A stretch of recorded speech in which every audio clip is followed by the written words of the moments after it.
ಒಮ್ಮೆ ಒಂದು ಮೊಲ ಮತ್ತು ಒಂದು ಆಮೆ ಕಾಡಿನಲ್ಲಿ ವಾಸಿಸುತ್ತಿದ್ದರು. ಮೊಲ ತುಂಬಾ ವೇಗವಾಗಿ ಓಡುತ್ತಿತ್ತು. ಅದಕ್ಕೆ ಅದರ ವೇಗದ ಮೇಲೆ ತುಂಬಾ ಹೆಮ್ಮೆಯಿತ್ತು. ಒಂದು ದಿನ ಅದು ಆಮೆಯನ್ನು ನೋಡಿ ನಗಿತು.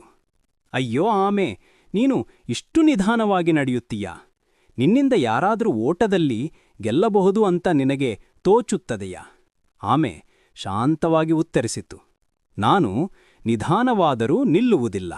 ಬನ್ನಿ, ನಾವಿಬ್ಬರೂ ಓಟ ಮಾಡೋಣ. ಮೊಲ ಅದನ್ನು ಕೇಳಿ ನಕ್ಕು ಒಪ್ಪಿಕೊಂಡಿತು.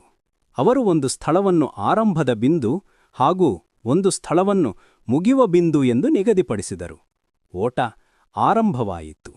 ಮೊಲ ತುಂಬಾ ವೇಗವಾಗಿ ಓಡಿ ಮುಂದೆ ಹೋಗಿತ್ತು.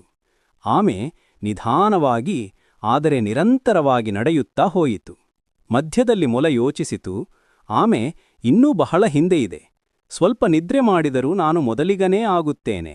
ಹೀಗಾಗಿ ಅದು ಒಂದು ಮರದ ಕೆಳಗೆ ಮಲಗಿತ್ತು. ಆಮೆ ತನ್ನ ವೇಗ ಕಡಿಮೆಯಾದರೂ ನಿಲ್ಲದೆ ಮುಂದೆ ಸಾಗಿತು. ಕೊನೆಗೆ ಅದು ಗುರಿಯ ಸ್ಥಳ ತಲುಪಿತು. ಮೊಲ ಎದ್ದು ನೋಡಿದಾಗ ಆಮೆ ಈಗಾಗಲೇ ಗೆದ್ದಿತ್ತು. ಮೊಲಕ್ಕೆ ತುಂಬಾ ನಾಚಿಕೆಯಾಯಿತು.